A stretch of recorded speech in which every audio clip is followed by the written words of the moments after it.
Halo Sobat Tangerang, kembali lagi di Podeng Podcast bareng Tangerang TV. Masih bersama gua Riza Prasetya. Ya, seperti yang kalian tahu nih, kalau misalnya vaksin booster nih udah dimulai di Indonesia. Ngobrolin soal vaksin, gua udah kedatangan bintang tamu dari ID, ada Dr. Edison. Halo dok. Halo Mas Riza. Halo Ya, dokter. Hari ini kan kita mau ngobrolin soal vaksin nih. Dokter ya. sendiri kan sebagai Eh, Komda ya? komite daerah. Komite daerah KIPI Banten. Ya, betul. Itu gimana dok maksudnya dok?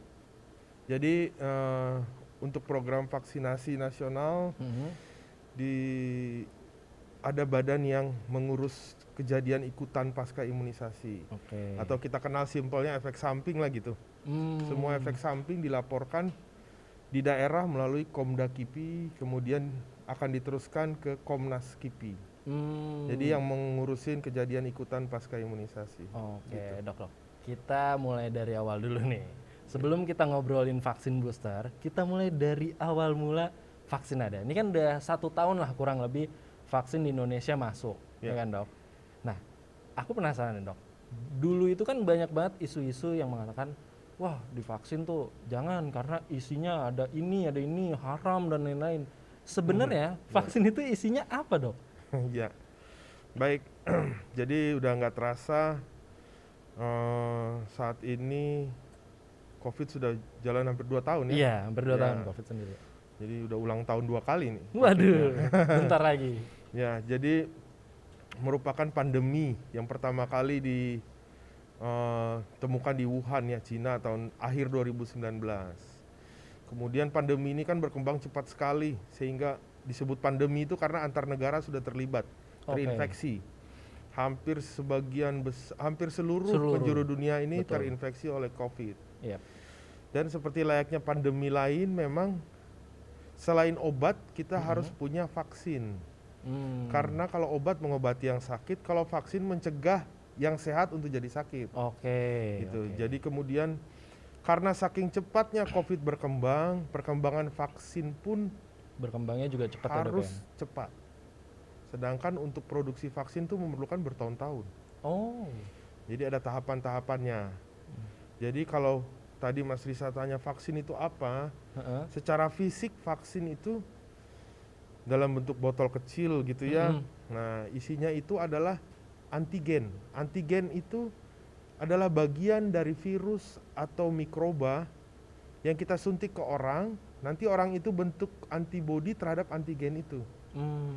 Jadi vaksin, misalnya vaksin tipes, kemudian vaksin polio dan lain-lain, itu antigen bagian dari virus itu dimasukin ke badan orang sehat. Badan kita secara alami, semua yang bukan bagian dari badan kita akan berespon. Sistem imunnya akan melawan, akan bangun. Kemudian nanti di badan kita terbentuk namanya sel memori. Jadi dia akan ingat, suatu saat kuman itu datang lagi, dia lawan lagi. Berarti kayak kenalan dulu nih. Kenalan dulu awalnya. Biar nanti kalau misalnya kita nggak divaksin ataupun nggak dikasih yang tadi dokter bilang ya vaksin tipes atau apa, takutnya kaget badannya, yang ada malah makin drop kayak. Kalau misalnya udah divaksin kan kayak ada perkenalan dulu nih awalnya ya. Antibodinya sudah ada. Udah siap perang gitu. Jadi istilahnya kalau tentara, kalau dia mau berperang, dia harus dikasih tahu dulu musuhnya yang mana. Jadi bisa nembaknya tepat. Jadi dalam botol kecil itu ada antigennya, ada adjuvan atau tambahan supaya memperkuat efek.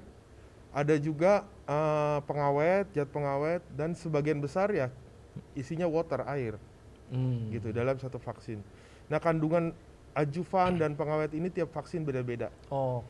Antigennya juga beda. Jadi kalau antigen untuk vaksinasi COVID digunakanlah antigen bagian dari badan virus COVID.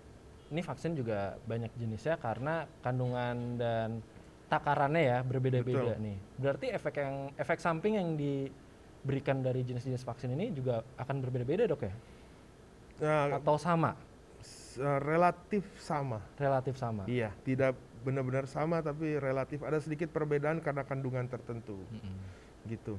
Pokoknya kalau sama mah yang paling bener tuh pegel-pegelnya. Iya, betul. Nah, pegelnya udah. Jadi kalau reaksi akibat vaksinasi itu kita bagi dua, reaksi lokal dan sistemik. Itu apa dok? Lokal itu artinya di tempat suntikan. Jadi misalnya kita disuntik Jadi vaksin COVID ini disuntik intramuskuler atau dalam otot. Nah itu bisa merah, bengkak, ya tergantung orangnya sensitif juga nggak gitu kulitnya atau badannya. Nah itu bisa meradang, ada yang bengkak, ada yang sampai merah segini. Kemudian reaksi sistemik misalnya demam, demam, kemudian mual, ya beberapa waktu awal-awal Sinovac orang pada divaksin tahun lalu itu kan banyak yang mengeluhkan habis vaksin Sinovac jadi lapar. Iya benar. Ada yang ngantuk ya. Nah itu ya efek sistemik yang bisa ditolerir lah. Kalau aku sih kemarin aku udah vaksin juga dong, udah 2 kali. Apa dapatnya? Aku Pfizer. Oh Pfizer ya. Itu lumayan sih dok, pegalnya dapet, demamnya dapet. Iya. Gitu. Tapi aku telat vaksin itu karena sebenarnya aku udah dapat jadwal vaksin pada bulan Juni kalau nggak salah. Seingat aku sih ya, Juni apa Juli itu aku udah dapat. Tapi aku malah kena COVID duluan. Jadi nggak bisa kan kalau misalnya habis kena COVID harus nunggu 3 bulan dok ya? Ya, jadi kalau orang kena COVID itu dia sebenarnya terkena tanda kutip ya vaksinasi alami. Jadi virus yang kita masukin lewat vaksin itu, ya penyakitnya adalah virus aslinya. Jadi sama-sama masuk ke badan membangunkan antibodi untuk pertahanan. Tetapi pada COVID ini, pada saat antibodi bangun, sebagian besar pasien justru terjadi reaksi radang yang berlebihan. Makanya sakit. Tetapi mereka setelah melalui fase-fase kritis, setelah kita cek ternyata antibodinya bagus, tinggi. Gitu. Jadi kita tunggu 3 bulan karena antibodinya masih tinggi. Biar agak turun sedikit. Biar nggak sayang-sayang dok ya? Ya maksudnya ya itu. Iya biar nggak sayang ya. Udah kita naikin lagi setelah udah mulai turun. Udah mulai turun. Nah kalau misalnya jarak antar dosis ini kan beda-beda dok. Ada yang misalnya kayak Sinovac atau Pfizer itu kan 20 harian lah ya. Gitu 28 hari. 28 hari. Tapi kalau AstraZeneca sendiri kan sampai 3 bulan. Itu kenapa sih dok jarak antar vaksin ini dosis 1, dosis 2 nih beda gitu? Jadi vaksin ini pada kondisi pandemi ini dibuat dalam fast track ya. Artinya bukan seperti biasa pembuatan vaksin yang perlu bertahun-tahun sampai 10 tahun. Jadi semua pembuatan vaksin atau obat secara umum itu ada preclinical trial atau dicoba pada hewan. Tikus disuntik, sakit nggak, efek samping nggak, udah itu dikasih virus COVID, kebal nggak gitu, dicoba dulu di hewan. Setelah di hewan dianggap aman, dicoba di clinical trial fase 1. Dicoba di sekelompok orang, jumlahnya sedikit, kurang dari 100 aja. Gitu. Nah, di situ ditentukanlah keamanan, efek samping, dosis maksimal berapa, dosis minimal berapa. Gitu. Bila semuanya aman, masuk lagi ke fase 2. Kemudian ditentukan ternyata dosis segini optimal. Kalau kita kasih interval segini, hasilnya lebih bagus dibanding interval segini.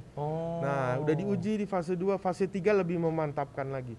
Jadi sebenarnya ditemukan interval sekian itu berasal dari hasil penelitian. Jadi tiap vaksin agak berbeda karena ditemukannya kadar yang optimal setelah intervalnya 28 hari, ada yang 21 hari gitu, ada yang 3 bulan. Tapi rata-rata memang 28 hari. Jadi jarak antar dosis 1 dosis 2 nih bukan cuma sekedar udah ntar aja 28 hari lagi, bukan ya dok ya, tapi udah melalui uji dan penelitian segala macam agar si vaksin ini optimal di badannya nggak dok? Betul. Nah setelah vaksin 1 terus 2 nungguin hampir 1 bulan, ada yang 3 bulan, kita vaksin lagi ke booster nih dok, vaksin yang ketiga kita nunggunya harus sampai 6 bulan gitu. 6 bulan semenjak dosis 1 apa dosis 2 sih dok hitungannya? Dosis 2. Dosis 2. Nah itu kenapa dok bisa lebih panjang lagi 6 bulan ini? Jadi sebenarnya kan vaksinasi ini tujuannya pertama segera mencapai herd immunity. Iya betul. Herd immunity itu kurang lebih dari 70% populasi sudah kebal sehingga virusnya nggak bisa lompat-lompat lagi. Gitu. Jadi orang-orang yang belum tervaksin 30% akan terlindungi oleh yang sudah divaksin. Betul. Tujuan utama, tujuan jangka panjangnya adalah eradikasi penyakit ini dari muka bumi supaya hilang. Seperti contohnya vaksin cacar. Dulu mulai kalau saya tidak salah tahun 50-an sampai berakhir tahun 80-an itu akhirnya dinyatakan bahwa cacar sudah tidak ada, vaksinasi stop. Kemudian polio juga, polio mulai tahun 80-an sampai sekarang Indonesia udah mulai bebas polio dan dinyatakan eradikasi nanti 2023. Gitu, artinya bahwa itu virus atau bakteri itu sudah dinyatakan hilang dari muka bumi. Nah, untuk COVID-19 sebenarnya program vaksinasi ini apakah berkelanjutan atau tidak kita belum tahu. Saya ambil contoh SARS-CoV-1 dan MERS ya. Ini mirip-mirip dengan coronavirus nih nenek moyangnya. Waktu berkembang dulu di daerah Timur Tengah sana itu vaksin langsung mulai dibuat juga. Ternyata waktu proses pembuatan vaksin belum selesai, pandeminya udah selesai. Nah, jadi pada contoh itu sehingga program vaksinasi dihentikan karena sudah tidak ada manfaat lagi. Dan tidak ada ketakutan itu balik. Ternyata baliknya sekarang dalam bentuk yang berbeda, SARS-CoV-2. Gitu. Apakah yang kalau kita divaksin dulu bakal kebal sekarang kita nggak tahu. Jadi tujuan dari vaksin 1-2 adalah kita sebut vaksin primer atau vaksin dasar. Dosis 1, dosis 2. Bila dibutuhkan karena pandemi masih berjalan, kita berikan lagi booster untuk menaikkan antibodi, yaitu boost dose itu ya, booster. Yang ketiga itu ya, vaksin yang ketiga. Karena memang vaksin masih berjalan dan ternyata virusnya bermutasi. Benar. Ya. Mulai banyak varian-varian baru nih Dok ya. Ada Omikron ya. Omikron yang paling baru. Aduh. Ya. Tapi gitu. Dok, kalau misalnya mau vaksin booster ketiga ini kan ada yang bilang cuma bisa yang awalnya Sinovac gitu kan. 1-2-nya Sinovac. Terus sama Astra juga bisa nih yang 1-2. Kalau misalnya yang Pfizer nggak bisa, Moderna nggak bisa. Nah itu kenapa Dok? Proses penyilangan itu kayak, oh kamu udah Moderna atau Pfizer jadi nggak usah booster gitu, itu kenapa Dok? Ya, mungkin saya jawabnya dari tingkat kebijakan pemerintah dulu ya. Seperti yang disampaikan oleh Presiden Joko Widodo maupun Menteri Kesehatan ya, bahwa Indonesia akan memulai booster pada 12 Januari. Ya, dengan target utama prioritas adalah lansia. Ya, dengan vaksin dasar Sinovac yang kemudian mendapatkan booster dengan yang mRNA ya, yaitu Pfizer atau bisa juga kita berikan Moderna gitu. Tapi di negara lain berbeda. Karena di negara lain itu seperti Amerika tidak menggunakan Sinovac untuk vaksin primer. Dia langsung Moderna dan Pfizer. Jadi dia mix match-nya itu istilahnya mix match atau heterolog. Jadi kalau vaksin dasarnya dan vaksin boosternya sama, kita sebut homolog, sama. Tapi kalau vaksin dasarnya misalnya Sinovac, kemudian yang boosternya Pfizer, kita bilang heterolog. Artinya vaksinnya berbeda. Ini vaksin yang berbeda ini kita mix and match. Kita lihat efektivitas dan efikasinya. Ternyata bahwa dengan mix and match ini respon imun lebih bagus atau relatif sama dengan yang homolog. Gitu. Yang kedua adalah keterkaitan logistik memang. Gitu. Seperti Indonesia kan seperti kita tahu yang kita sediakan atau logistik yang tersedia dalam jumlah yang banyak memang ya Sinovac, Pfizer yang sudah ada, Moderna ya, Sinopharm gitu. Tapi yang untuk lain-lain AstraZeneca juga ada. Tapi misalnya di negara Rusia pakai yang Sputnik dan lain-lain ya berbeda dengan kita. Gitu. Jadi terkait logistik juga. Jadi skala prioritas itu sebenarnya urgensinya awal pandemi yang pertama divaksin kan tenaga kesehatan. Iya, betul. Iya. Terus waktu awal pandemi itu intervalnya kan 2 minggu bukan 28 hari. Ya? Nah, itu alasannya karena supaya mempercepat imun itu di-boost.